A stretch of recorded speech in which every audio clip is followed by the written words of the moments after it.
अगर मैं आपसे कहूं क्या पाकिस्तान भारत के ऊपर न्यूक्लियर अटैक करने वाला है?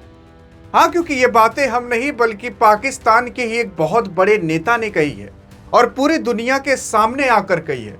आप सोचोगे कि आखिर ऐसा क्या हो गया, ना भी झड़प हुई ना लड़ाई हुई, तब भी पाकिस्तान भारत के ऊपर न्यूक्लियर अटैक क्या कर देगा? क्या पाकिस्तान के पास इतनी क्षमता है भी कि वो भारत के ऊपर न्यूक्लियर अटैक कर सके? क्या पाकिस्तान के पास न्यूक्लियर बम है भी? और अगर है तो वो कैसे अटैक कर सकता है और कहां पर अटैक करने की बात कहा है?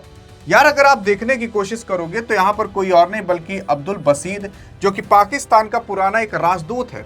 ये घटिया नाली का कीड़ा भी से आप कह सकते हो, इसका दूसरा नाम है। ये अब्दुल बसीद एक इंटरव्यू में कहता है कि अगर यूएस पाकिस्तान के ऊपर कभी भी अटैक किया तो हम सीधा भारत के ऊपर न्यूक्लियर बम दाग देंगे। आप कहोगे यूएस पाकिस्तान के ऊपर अटैक किया तो ये भारत के ऊपर न्यूक्लियर बम क्यों दागेगा?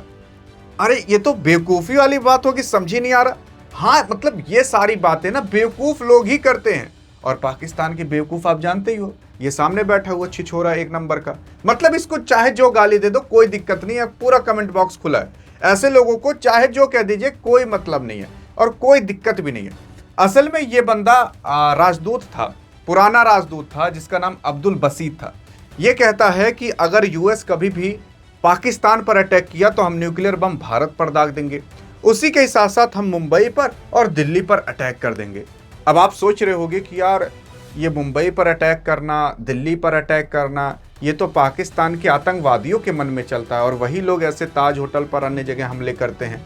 हाँ, ये सेम चीज ना एक पाकिस्तानी के अंदर भी चलता है। तो पाकिस्तानी, मैंने यार आपको बहुत सारी वीडियो में बताया था, ये ऐसे बंदे हैं, जानते हो कैसे बंदे हैं?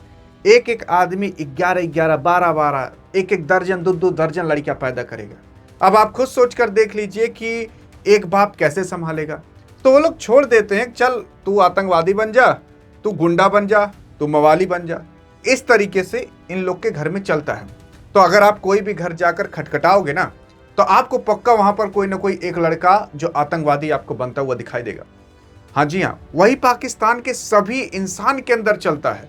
पहले तो लगता था कि पाकिस्तान की जो आर्मी है वही एक नंबर की घटिया है, फिर लगा कि सरकार घटिया है। अब पता चल रहा है कि वहां जितने नेता होता है ना, सब आतंकवादी वाले मूड टाइप के हैं, किसी को कोई 1% का भी दिमाग नहीं है। यार, पाकिस्तान 1971 से धोया गया है, तब से लेकर अभी तक वो जान चुका है कि हम इसको, भारत को कभी डायरेक्टली नहीं हरा सकते। भारत ने ऑपरेशन सिंदूर के अंदर इनकी जो ठुकैया की थी, लगभग 10 से 11 जो हवाई अड्डे थे उनको नष्ट कर दिया था। आज तक उसको भरा जा रहा है। उसी के ही साथ साथ मैं नहीं भाई साहब, बल्कि अमेरिका की एक नेता है जिनका नाम है तुलसी, उन्होंने पूरी दुनिया के सामने आकर बता दिया कि दुनिया के सबसे खतरनाक देश कौन है और आगे चलकर कौन दुनिया में सबसे ज्यादा दिक्कत पैदा कर सकते हैं। तो उसमें जानते हो किसका नाम आया था? उसमें आया था रूस का नाम, उसमें आया था चाइना का नाम, उसमें आया था नॉर्थ कोरिया का नाम, उसमें आया था जानते हो ईरान का नाम, और उसमें जानते हो इन सब से भी टॉप पर आया था पाकिस्तान का नाम। मतलब पाकिस्तान का नाम पहले, कि यही देश है जो कि दुनिया के लिए सबसे छिछोरा, सबसे घिनौना साबित हो सकता है। ये हम नहीं बल्कि अमेरिका ने खुद कहा। अब पाकिस्तान ये बात करता है कि पाकिस्तान के पास जो लॉन्ग रेंज बैलिस्टिक मिसाइल है उसका इस्तेमाल करके वो दुनिया के अंदर दिक्कतें पैदा कर सकता है। और अभी भी ये बैलिस्टिक मिसाइल बना रहा है, ये हम नहीं बल्कि अमेरिका कह रहा है, बैलिस्टिक मिसाइल बना रहा है, इसको भी रोकना पड़ेगा। और इसके पास न्यूक्लियर बम है, तो ये बहुत दिक्कत वाली बात है। मैं आपको बता देना चाहता हूं कि ट्रंप का कहना है कि मैं दुनिया के अंदर कोई भी ऐसी मुस्लिम कंट्री नहीं है जिसके पास मैं न्यूक्लियर बम रहने दूंगा।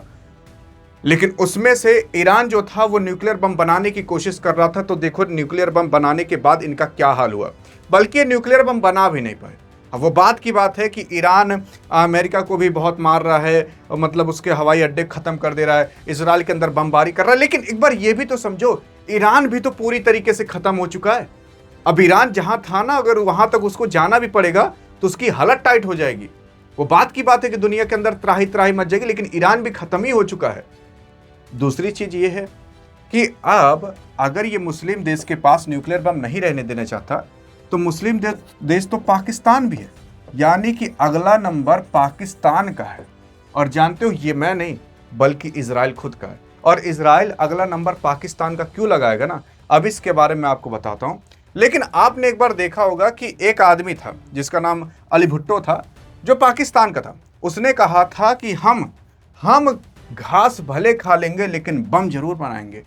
ये एक आतंकवादी की सोच होती है जो पाकिस्तान के अंदर कूट कूट कर भरी है। मैंने आपको बहुत पहले बताया था, मैंने आपको यह भी बताया था बहुत पहले, वो होता हुआ दिखाई दे रहा है। आज भी आप विश्वास नहीं करते, लेकिन आज हो रहा है।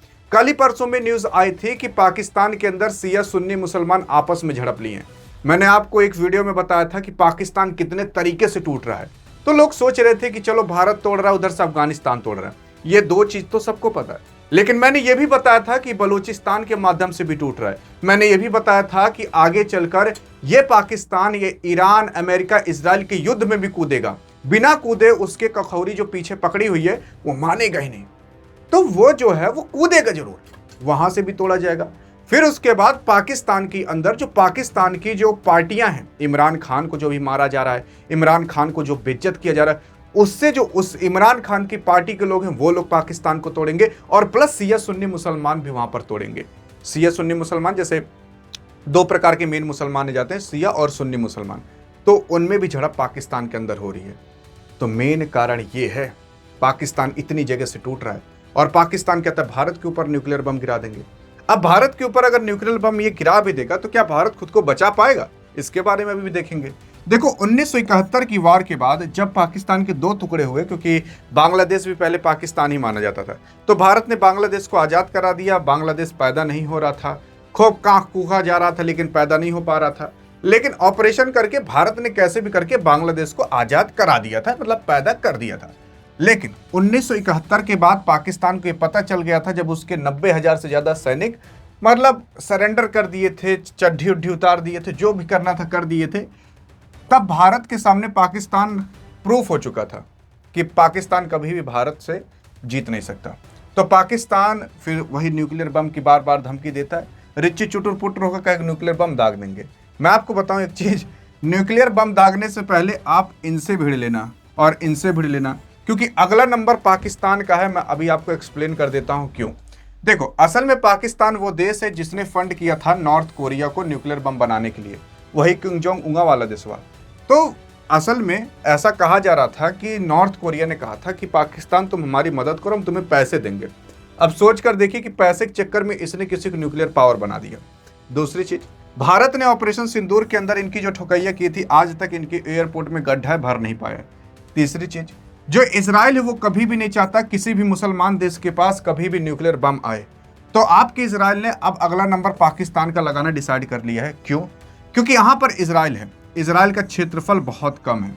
इजराइल इसीलिए भारत की काफी मदद करता है क्योंकि उसको पता है कि भारत एकदम सीधा देश है, भारत से भिड़ना भी, दुश्मनी लेना भी बहुत मतलब दिक्कत वाला साबित हो सकता है। और दूसरी चीज, भारत से जीता भी नहीं जा सकता। और तीसरी चीज, भारत कभी किसी के ऊपर अटैक पहले नहीं करता, क्योंकि भारत की पॉलिसी है पहले हम नहीं अटैक करेंगे, अगर आप अटैक किए तो हम छोड़ेंगे भी नहीं। बचपन एक कहा नहीं करती थी दादी, पहले मार जीन लेकिन जे मारे को छोड़ जीन। तो ये कहावत भारत भी करता है कि पहले मारो मत, लेकिन अगर मारे तो उसको छोड़ो भी मत। यहाँ पर इजराइल जो है वो इसलिए भारत की मदद करता है ताकि पाकिस्तान को कंट्रोल में भारत रख सके। तभी आप देखोगे आए दिन इजराइल भारत को डिमांड करता रहता है कि अरे यार ये ले लो, वो ले लो, ये वाला एयर डिफेंस सिस्टम ले लो, वो वाला ड्रोन ले लो, तो इन पाकिस्तान को ही कंट्रोल करने के लिए।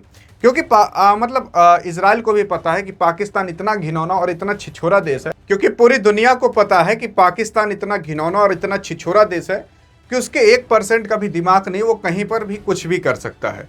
दूसरी चीज, यहाँ पर जो इजराइल है वो अगर आप देखोगे उसका क्षेत्रफल बहुत कम है, इसलिए उसको डर लगता है कि वो कितना भी पावरफुल है, लेकिन अगर इसके ऊपर कोई न्यूक्लियर बम गिरा दिया तो ये पूरी तरीके से खत्म हो जाएगा। इस वजह से जो इजराइल है वो नहीं चाहता कि हमारे क्षेत्र के अंदर किसी भी देश के पास न्यूक्लियर बम हो। आप देख सकते हो कि इसके एरिया के अंदर किसी के पास भी न्यूक्लियर बम नहीं है, खास करके मुस्लिम देशों के पास, क्योंकि सबको पता है कि इजराइल से ना सबकी दुश्मनी है, इजराइल से किसी की भी नहीं पड़ती, ये चीज रियल है, जिसकी वजह से इजराइल किसी के पास भी एटम बम नहीं आने देगा। ईरान एटम बम ला रहा था तो देख सकते हो क्या हाल किया है, खेमनाई को मार दिया गया, सारे न्यूक्लियर साइट को खत्म कर दिया गया। लेकिन अब ईरान का जैसे मुद्दा खत्म होगा तो इजराइल को पता चल जा चुका है कि अब ये जो पाकिस्तान है वो सऊदी अरब के साथ और बाकी अन्य लोगों के साथ डील कर रहा है, और पाकिस्तान को अगर नहीं खत्म किया गया तो ये आगे चलकर दुनिया के लिए बहुत बड़ा दिक्कत साबित हो सकता है। और तीसरी चीज, इजराइल के ऊपर कभी भी अटैक कर सकता है। अगर कभी भी लड़ाई हुई तो इजराइल के लिए सबसे बड़ा दुश्मन वही पाकिस्तान बनेगा। इस वजह से आपका इजराइल अगला नंबर इनका ही लगाएगा। या तो इनके सारे न्यूक्लियर साइट को एक बार में तबाह कर देगा, या तो कुछ ना कुछ ऐसा कर देगा कि पाकिस्तान अपने एटम बम का इस्तेमाल ही नहीं कर पाएगा। जी हाँ, मेन कारण ये है। अरे अगर आप सोच रहे हो कि यार कैसे कर लेगा, ईरान के अंदर देखे नहीं, सारे न्यूक्लियर साइट को खत्म कर दिया है। और दूसरी चीज, जिस तरीके से ईरान लड़ लिया है ना, वैसे पाकिस्तान नहीं लड़ पाएगा। पाकिस्तान जानते हो एकदम कंगाल देश है। अगर पाकिस्तान को लोन ना मिले ना तो खत्म हो जाएगा। पाकिस्तान को अगर बस आप एक किसी भी युद्ध में ढंग से भिड़ा दिए तो पाकिस्तान के पास मतलब पैसे नहीं होंगे कि वो अपने देश को खाना तक खिला सके। इतना भिखारी देश है। अरे उसकी ग्रोथ जीडीपी भी केवल 1 से 2% के बीच रहती है। सोचकर देख लीजिए क्या ही वो ग्रोथ कर रहा होगा।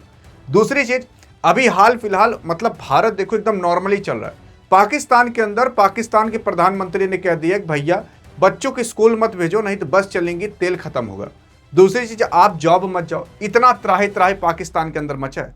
पाकिस्तान खुद भी टूट रहा है। और पाकिस्तान अगर किसी भी युद्ध में फंसा तो आप देखिएगा पाकिस्तान के टुकड़े होने में टाइम नहीं लगेगा। बलूचिस्तान तुरंत टूटकर अलग होना चाहेगा।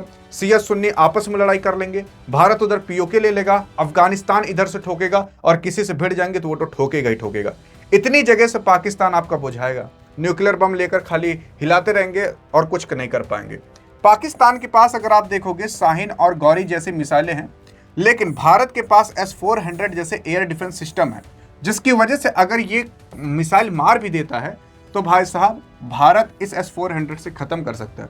क्योंकि अगर आप देखोगे ऑपरेशन सिंदूर के अंदर, ऑपरेशन सिंदूर में भारत ने कई सारे ऐसे मिसाइलें थी जो पाकिस्तान की हवा में ही मारकर गिरा दी थी। अब अगर ये कभी भी न्यूक्लियर बम फायर करेगा भारत की ओर तो इन्हीं सब मिसाइलों को यहाँ पर सेट करके भेजेगा। क्योंकि जो एटम बम होता मान लेते इतना बड़ा होगा, इससे भी बड़ा हो सकता है। तो अब वो एटम बम जो है इसी मिसाइल के अंदर यहाँ अंदर फिट करके भेजा जाता है। फिर उसके बाद जब एटम बम गिरता है तो उसको लगभग जमीन से आधा किलोमीटर, 100 मीटर, 200 मीटर, 500 मीटर ऊपर ही फोड़ दिया जाता है, ताकि वो पूरी बहुत दूर एरिया में प्रभावित कर सके। अगर नीचे लाकर फोड़ दिया जाएगा तो घर और पेड़ और काफी उसकी जो इफेक्टनेस है वो रोक देते हैं। इस वजह से थोड़ा ऊपर फोड़ा जाता है। तो अब भारत जो है ना, इनका जब मिसाइल आता रहेगा तो भारत का S-400 उसका रडार सिस्टम 600 किलोमीटर तक देख सकता है। हाँ, मिसाइल 400 किलोमीटर तक मार कर सकती है, रडार 600 किलोमीटर तक देख सकता है। जिसकी वजह से भारत पहले ही भांप लेगा कि भाई साहब ये कोई ना कोई मिसाइल लॉन्च कर रहा है, और S-400 तुरंत ही इसको मार कर गिरा देगा। और तब तक भारत के पास कितने आधुनिक और वेपन्स आ जाएंगे उसके बारे में कोई जवाब ही नहीं।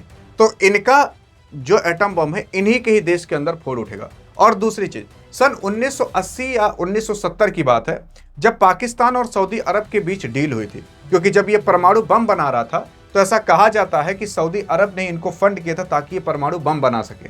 लेकिन उसी टाइम एक डील भी हुई थी कि तुम तभी इस्तेमाल करोगे परमाणु बम जब हम कहेंगे, बिना हमसे पूछे कभी तुम इस्तेमाल न करना, क्योंकि अगर तुम इस्तेमाल किए तो लोग हम पर भड़केंगे, क्योंकि फंड हमने ही तुम्हें किया, ऐसा कहा जाता है। लेकिन ये बात अभी बहुत गुप्त रखी गई है, आया नहीं सामने। लेकिन अगर ये बात सच हुई तो ये परमाणु बम बिना सऊदी अरब से पूछे इस्तेमाल भी नहीं कर पाएंगे, और वो भी भारत के खिलाफ तो कभी भी नहीं इस्तेमाल कर पाएंगे, क्योंकि कभी भी सऊदी अरब तैयार ही नहीं होगा। तो मेन कारण ये है। और क्या लगता है भारत शांत बैठा रहेगा? अब भारत की पावर सुन लीजिए। भारत के पास S-400 के साथ साथ भारत के पास पाकिस्तान से भी ज्यादा परमाणु हथियार हैं। इनके पास 170 हैं तो हमारे पास 182 हैं। उसी के साथ साथ इनके पास केवल परमाणु बम है तो भारत के पास हाइड्रोजन बम है। हाइड्रोजन बम जो होता है वो परमाणु बम का 10 से गुना, मतलब 10 क्या 100 गुना तेज फटता है। मतलब जो बच्चा होता है ना और जो बाप होता है, इतना बड़ा डिफरेंस होता है परमाणु बम और हाइड्रोजन बम में। अब भारत के पास हाइड्रोजन बम भी है, परमाणु बम भी है, इनके पास केवल परमाणु बम है पाकिस्तान के पास। अब सोचकर देख लीजिए कि भारत किस लेवल का है। अगर भारत ने परमाणु बम नहीं बल्कि वो गिरा दिए ना हाइड्रोजन बम उस लेवल पर काम करता है जैसे सूरज काम करता है। परमाणु बम जो होता है वो हाइड्रोजन बम के सामने ना बच्चा होता है। हाइड्रोजन बम के अंदर छोटे छोटे परमाणु बम लगे रहते हैं। अब सोचकर देखिए कि वो जब ब्लास्ट होंगे तो कितना तेज फटेंगे। यह अंतर होता है एक छोटे से परमाणु बम में और एक हाइड्रोजन बम में। एक परमाणु बम जितना इफेक्ट करेगा ना, हाइड्रोजन बम भाई साहब राख बना देगा उतने एरिया के अंदर जितना एरिया के अंदर परमाणु बम का पूरा पूरा इफेक्ट रहेगा। इस लेवल का हाइड्रोजन बम होता है, वो भारत के पास है। बाकी आपको क्या लगता है कि ये गधे जैसे लोग क्या भारत पर कभी परमाणु बम दाग पाएंगे? देखते हैं आपका क्या कहना है। और अगर ऐसी अधिक जानकारी चाहिए तो डिस्क्रिप्शन व्हाट्सएप चैनल का भी लिंक है, वहां पर भी मिलेंगे, नहीं तो इस वीडियो में तो मिलेंगे। तब तक लिए जय हिंद, जय भारत।